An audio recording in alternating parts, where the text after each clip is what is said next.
I put this video together, kind of probe the idea a little bit of going from an RV to a boat, because you've probably seen that a handful of full-time RVers that do the YouTube stuff and things like that have done that, like Gone with the Winds. They're now on a sailboat. Technomadia is looking at getting a boat, or actually I think got a boat to do the Great Loop.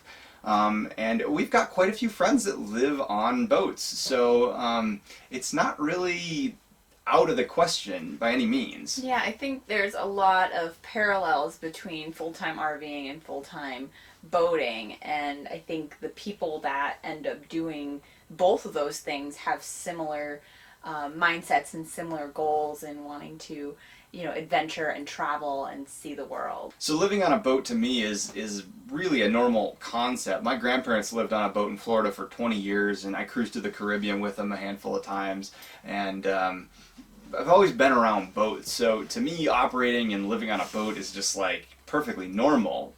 However, I'm not that comfortable around boats, and first thing I think of is, well, we've got our two dogs who aren't very used to boats, so how in the world would we get them acclimated to life on a boat? I also think of work. How do we stay connected? Because while it's a struggle being full-time in RV and staying connected all the time, it just, quadruples the problem when you go to a boat. And then probably the biggest thing that I'm afraid of with boats is the weather and being on water and possibly sinking and dying. So in the physical aspect, boats are so similar to RVs in that they are self-contained traveling units. You have your electrical you have to consider, you have your water and sewer that you have to consider, and your propulsion and your engines and things like that. Also, a boat is a small space, just like an RV is.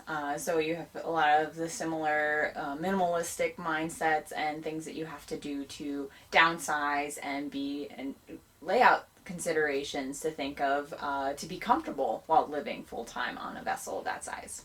Traveling on a boat's somewhat similar to RVs as well, as that like a marina is similar to a campground. You can get electric and water and hook up there.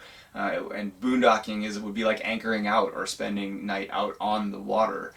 So there's a lot of things that are kind of parallel to RVs and boats. But there are a lot of big differences too.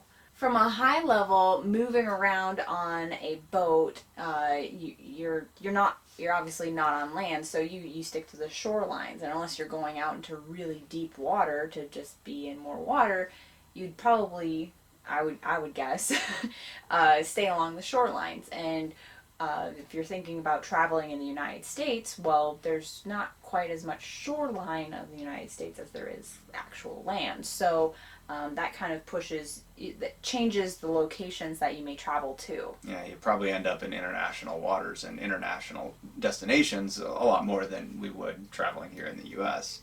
Also, when you're out in those big waters, you need to consider redundancy. A lot of boats have two engines and multiple redundant things, because your life, you're taking it in your own hands more than being on the shore. You can't just call up 911 and have them come out and help you.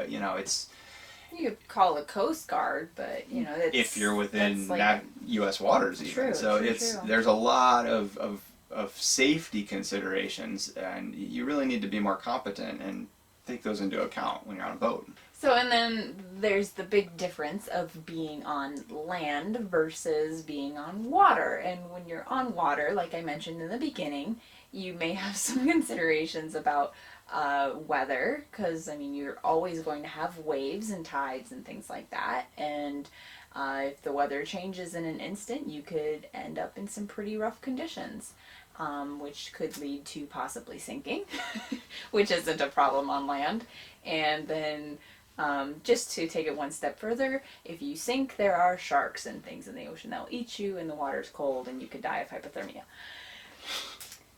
All things that wouldn't happen on land. So, the naysaying aside, there's a lot of things that you can do, of course, to make it relatively safe. But you do need to be relatively competent, do your research in some classes and educate yourself on how boats function. It's not quite like just living in an RV that's basically like a house, except just on wheels.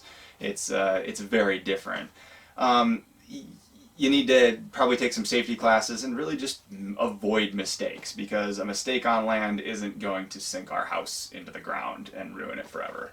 Yeah, I think being very comfortable on the water and being very comfortable with boats in general would probably be a really good starting place for anybody thinking of doing that, because I think even if you're in a small boat on a lake or something and weather comes up, you have to just know how to handle yourself in rough waters. So the pros that we would see to living on a boat would be that it would enable us to see so many more places that we really can't see all that well now. There are so many national parks that are islands, like Isle Royale and the Dry Tortugas, or right outside Ventura, the Channel Islands. And we saw those and we're like, oh, we'd love to spend some time out there, but we'd have to have a boat to do that. So there's so many places you can go. The Caribbean, it's still relatively close to the U.S., but it's tropical. Mm-hmm. And then, of course, international's just opened up on boats. So traveling completely different places and being on the water, which is just amazing, is a huge pro to a boat. Yeah, you can go fishing. I mean, you'll see so much more wildlife, snorkeling, scuba. You know, it'll just open up a lot of different experiences. And just being on a boat, I mean, come on, it's awesome. The cons, however, are still there. For us in particular, having dogs on a boat, while it is absolutely doable, I think it's just a little bit more difficult. You know, you're gonna have to set up an area for them to do their business. Or take them ashore. Or take them ashore every time, which I don't know about other people's dogs, but our dogs are spoiled and they get lots of walks. Connectivity is also another huge difference, because since we work full-time from the internet, we would have to have reliable communications, and that can be pretty difficult. So yeah, I don't know if there's any cell towers out in the middle of the ocean.